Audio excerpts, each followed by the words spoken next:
జిల్లా కైకలూరు మండలం ఆటపాక గ్రామం ఓ ప్రత్యేకతను సంతరించుకుంది. ప్రపంచ పటంలో ప్రసిద్ధి చెందిన కొల్లేరు సరస్సు ఆటపాక గ్రామంలో ఉంది. దేశ విదేశాల నుంచి వచ్చే వలస పక్షులను దగ్గర నుండి వీక్షించేందుకు పర్యాటకులు ఆటపాక పక్షుల కేంద్రానికి వస్తుంటారు. ఆటపాక పక్షుల కేంద్రాన్ని పర్యాటక కేంద్రంగా తీర్చిదిద్దాలని పర్యాటకులు కోరుతున్నారు. దీనిపై మరింత సమాచారాన్ని మా ప్రతినిధి సతీష్ అందిస్తారు. ఏలూరు జిల్లా కైకలూరు ఆటపాక పక్షుల కేంద్రం దగ్గర మనం ఇక్కడ ఉన్నాము. అంటే ఇక్కడ ప్రకృతిలో బాగా ఇక్కడ వర్షాలు ఎక్కువగా కురవడం వల్ల ఈ కొల్లేరు సరస్సుకు బాగా ఇక్కడ ప్రకృతిని సరించడానికి ఇక్కడ పక్షులు అయితే ఇక్కడ ఉన్నాయి. అలాగే దసరాకి సంబంధించి సెలవులకు సంబంధించి ఇక్కడ ప్రాంతాన్ని చూడడానికి కూడా ఇక్కడ చాలా మంది వస్తూ ఉంటున్నారు. వాళ్ళని అడిగి తెలుసుకుందాం. మేడం గారు, మీరు చెప్పండి, ఇక్కడికి ఏ విధంగా మీరు ఎలా వచ్చారు, ఇక్కడ చూసిన తర్వాత ఈ పక్షులుగా తాగుతూ ఎలా ఉందంటారు?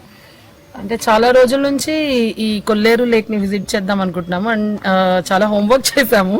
One of the biggest lake in Asia అని కుదరలేదు.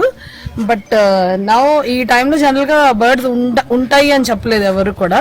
నౌ బర్డ్స్ వచ్చాయి అని చెప్పారు ఇక్కడ అఫీషియల్ అథారిటీస్. సో విజిట్ చేయడానికి వచ్చాము. చాలా బాగుంది, బ్యూటిఫుల్ గా ఉన్నాయి birds. Especially that pelican and big painted birds ఏవో ఉన్నాయి. హ్యాచింగ్ కూడా జరుగుతుంది. ఆ లేక్ లో మొత్తం చాలా వాటికి నెస్టింగ్ కి ఫెసిలిటీస్ అన్ని డిపార్ట్మెంట్ వాళ్ళు అరేంజ్ చేసి ఉన్నారు. Beautiful place to watch. నేను ఇక్కడ నేచర్ బేదింగ్ కి వచ్చాను. పీస్ఫుల్ గా కావాలి, కొంచెం హెల్త్ కి మంచిది నేచర్ లో ఉండడం, 1 గంట ఉండి వెళ్దామని వచ్చాం మేము విజయవాడ నుంచి. అంటే ఇక్కడ బోటింగ్ సిస్టమ్ కూడా ఉంది కదండి, ఎలా ఉంది? బోటింగ్ చాలా బాగుందండి. మొత్తం చాలా అంటే బోటింగ్ లోనే తెలిసింది అంత బిగ్గెస్ట్ అరేంజ్మెంట్స్ కూడా ఉన్నాయి అని చెప్పి. Good arrangements for birds.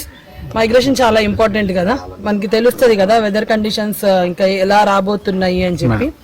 So nice, beautiful, చాలా బాగుంది. అంటే ఇంకా ప్రభుత్వం నుంచి ఇంకేమైనా ఫెసిలిటీస్ కావాలా? యా, డెఫినెట్లీ టూరిజం చాలా డెవలప్ అవ్వాలండి. ఏపీలో మేము ఎక్కడికి వెళ్దాం అనుకున్నా మాకు ఇలాంటి నేచర్ లవింగ్ పీపుల్ కి చాలా తక్కువ స్పాట్సే కనిపిస్తున్నాయి నాకైతే. మేబీ ఇంకొంచెం దూరంగా వెళ్తే కనిపిస్తాయేమో. చాలా డెవలప్ అవ్వాలి. దిస్ ఆల్సో ఇక్కడ స్టిల్ ఫెసిలిటీస్ బాగున్నాయి కానీ ఇంకా చాలా బాగా డెవలప్ అవ్వాలి. అయితే కనుక టూరిస్ట్ పెరగొచ్చు. మన ఉప ముఖ్యమంత్రి గారు ఉన్నారు కదా, పవన్ గారు, టూరిజం కొంచెం ఆగింది కదండి, ఇప్పుడు డెవలప్ అవుతుంది అని అనుకుంటున్నాము. రీసెంట్లీ మేము చీరాల అటువైపు కూడా వెళ్ళాము. అక్కడ కూడా చాలా బాగా అరేంజ్మెంట్స్ ఉన్నాయి. బట్ అవి ప్రైవేటైజ్ చేసి రిసార్ట్స్ అవి డెవలప్ చేస్తున్నారు. ఇది డెఫినెట్లీ ఫారెస్ట్ డిపార్ట్మెంట్ గవర్నమెంట్ ది కాబట్టి హోపింగ్ పాజిటివ్లీ చాలా బాగుంటుందని. So far so good.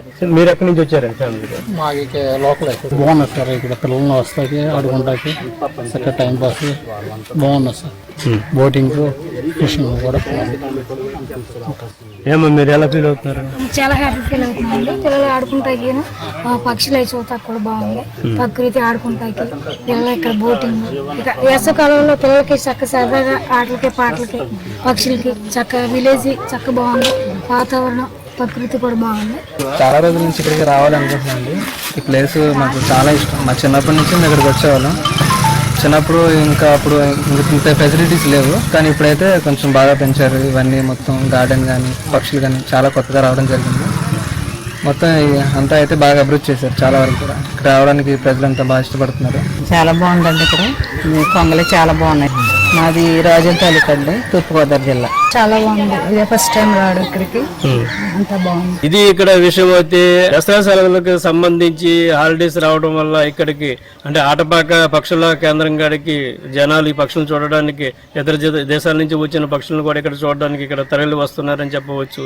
ఇది ఇక్కడ తాజా విషయం అయితే. కెమెరా పర్సన్ దొరకతో సతీష్, రాజ్ న్యూస్, ఆటపాక పక్షుల కేంద్రం నుంచి.